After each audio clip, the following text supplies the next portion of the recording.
Olá, meus preciosos irmãos, amigos, nossos ouvintes. É pela maravilhosa graça do Senhor que mais uma vez aqui estamos para mais um programa Semente de Vida. Estamos já há algum tempo tratando desse tema, o Espírito Santo, o novo nascimento, que nada mais é do que o Espírito Santo.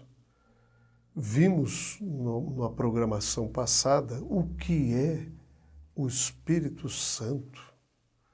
Vimos que o Espírito Santo é Cristo, o Consolador, é o selo de Deus consumando a obra da redenção em cada filho e filha de Deus.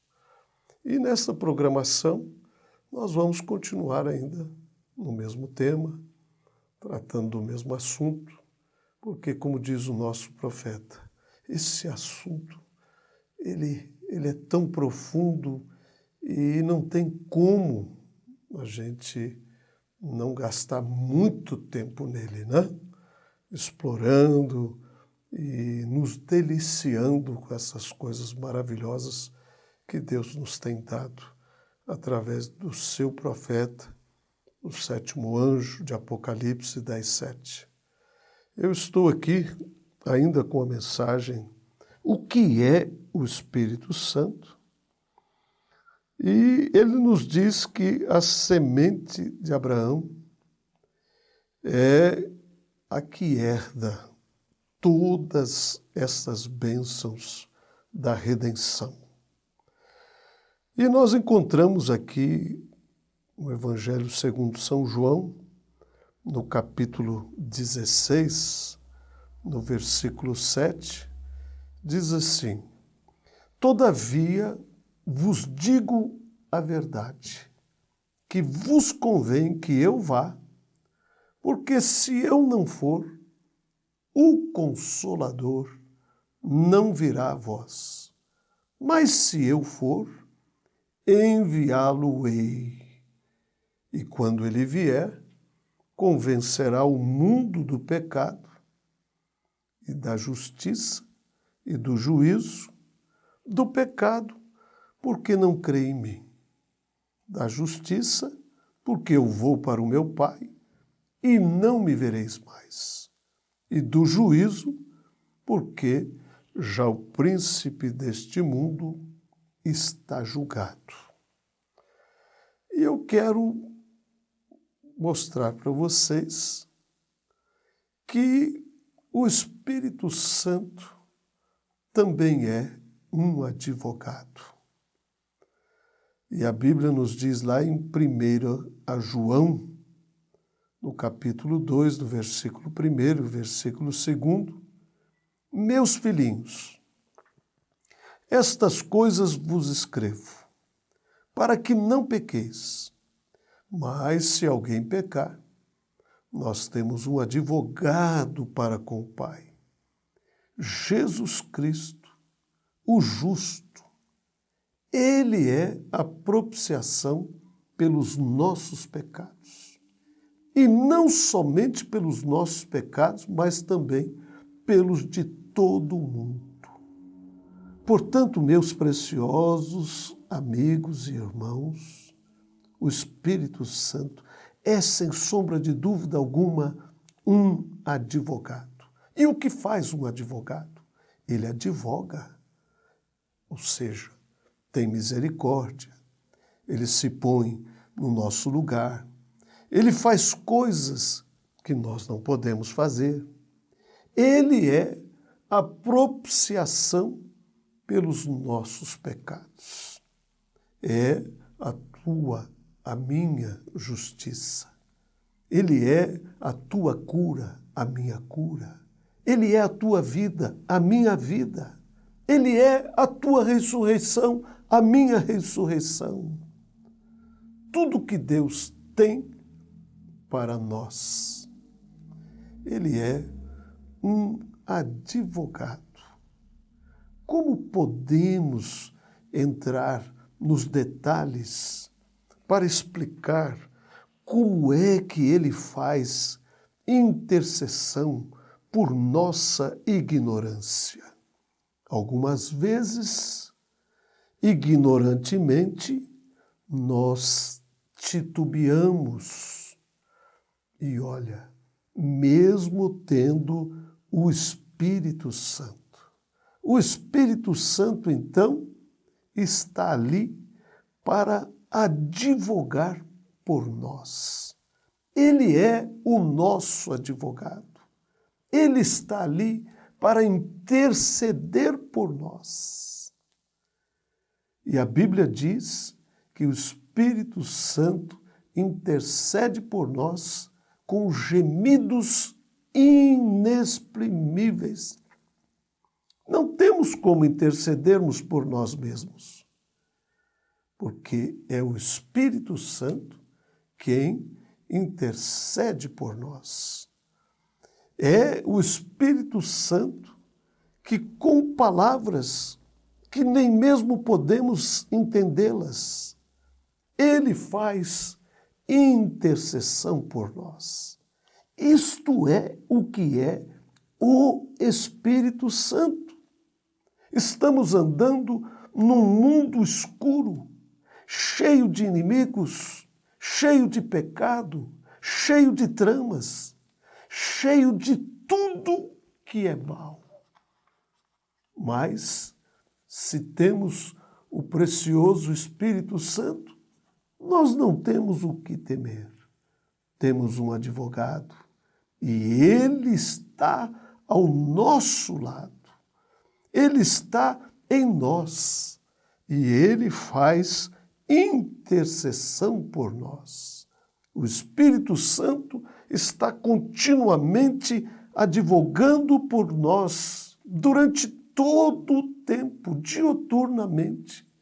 Ele está sempre parando na brecha ao nosso favor. Portanto, o Espírito Santo é um sinal, o Espírito Santo é um selo, o Espírito Santo é vida, o Espírito Santo é o Deus dos céus, o Espírito Santo é o Consolador, é a vida, ele é o advogado e ele é tudo isto e 10.000 vezes mais ainda. Caminhamos sob o poder da ressurreição. Nosso verdadeiro selo, nosso verdadeiro advogado, nosso verdadeiro consolador, nosso verdadeiro sinal. E tem mais uma coisa maravilhosa que o nosso Espírito Santo é.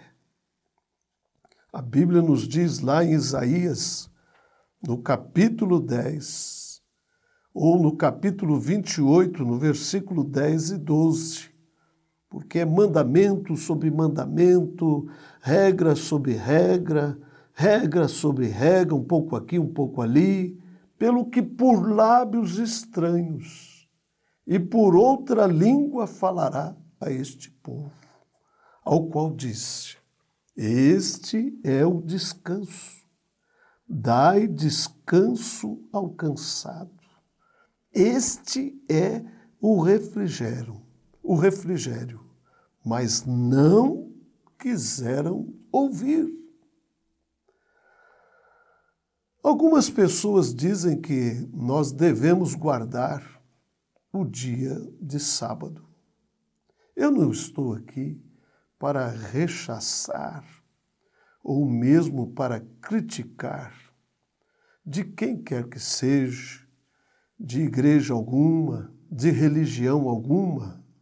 Porém, nós sabemos que o sábado de Deus foi o dia de descanso. Eis aqui o repouso. Nós acabamos de ver isso aqui nessa escritura de Isaías 28, 10 a 12. Dai repouso ao cansado. Será mandamento sobre mandamento, regra sobre regra. Eis aqui o descanso. O que é o Espírito Santo? Ele não poderia ser outra coisa a não ser o descanso, a não ser o sábado para as nossas almas. A Bíblia nos diz que Jesus disse: vinde a mim todos aqueles que estáis cansados e sobrecarregados, e eu vos darei descanso. Quem é Ele? Ele é o teu sinal, Ele é o teu consolador, e estarás em descanso, selado. Até quando? Até o dia da redenção, até o dia em que a nossa redenção se completará. Até então, você está descansando, Ele é o seu advogado. Se acontece algo a você, ali, rapidamente, Ele faz intercessão por você. Por quê? É o Espírito Santo de Deus morando em você e te concedendo o verdadeiro descanso, o descanso eterno. Lá em Hebreus, no capítulo 4, diz que Deus fez o mundo e descansou no sétimo dia. E Ele deu isso para o povo judeu como um pacto.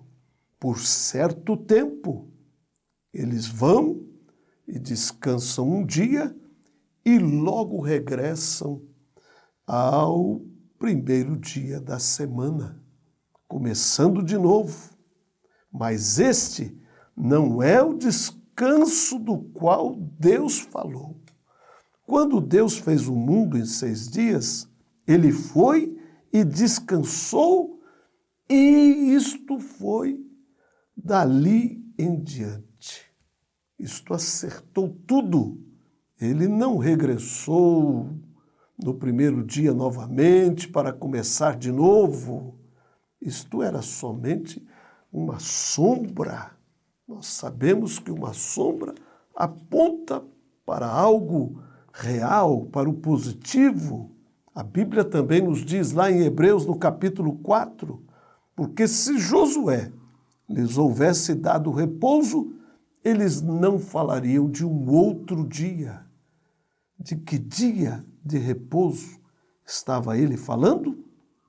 Vinde a mim, todos que estáis cansados e sobrecarregados, e eu vos aliviarei, disse Jesus em São Mateus, no capítulo 11, no versículo 28. E quando vimos a Ele, é quando encontramos o verdadeiro descanso. Porque assim nos diz lá em Hebreus 4, porque o que tem entrado em seu repouso também tem repousado de suas obras, como Deus das suas.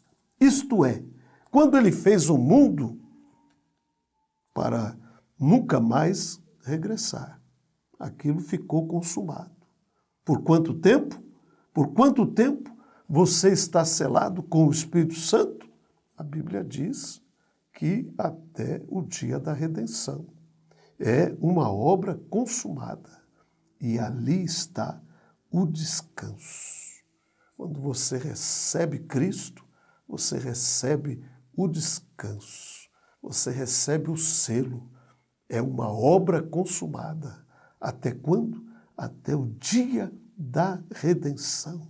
Ali está o Consolador. Ali está o advogado. Ali está o selo.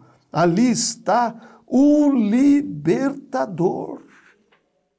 E agora, nós podemos ir a São Mateus ou a São Lucas, no capítulo 24.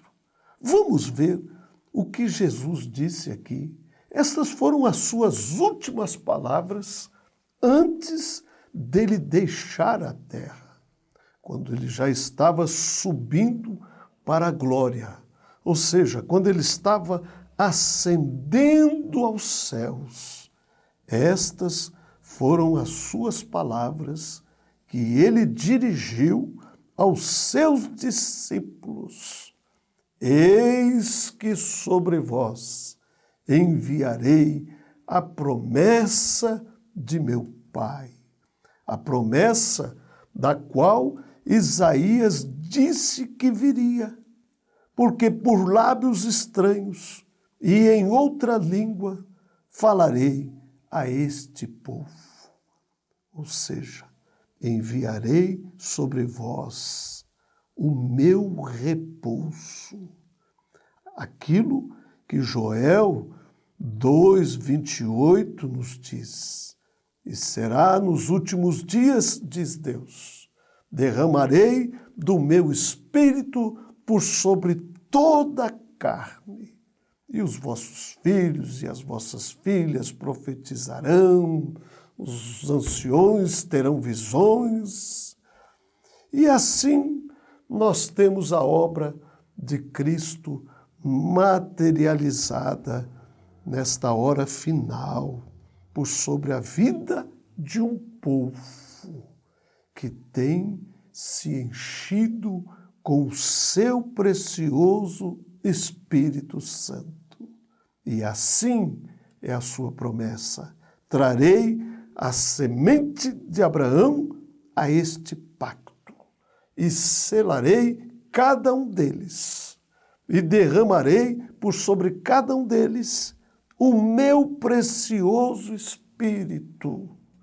E ele disse aos seus discípulos: ficai na cidade de Jerusalém, até que do alto sejais revestidos com este poder. Que Deus vos abençoe, meus preciosos amigos ouvintes, e que este precioso Espírito Santo seja derramado copiosamente por sobre os vossos corações, por sobre vossas vidas, e que isto traga o verdadeiro descanso para cada um de vós, no precioso nome do Senhor Jesus Cristo.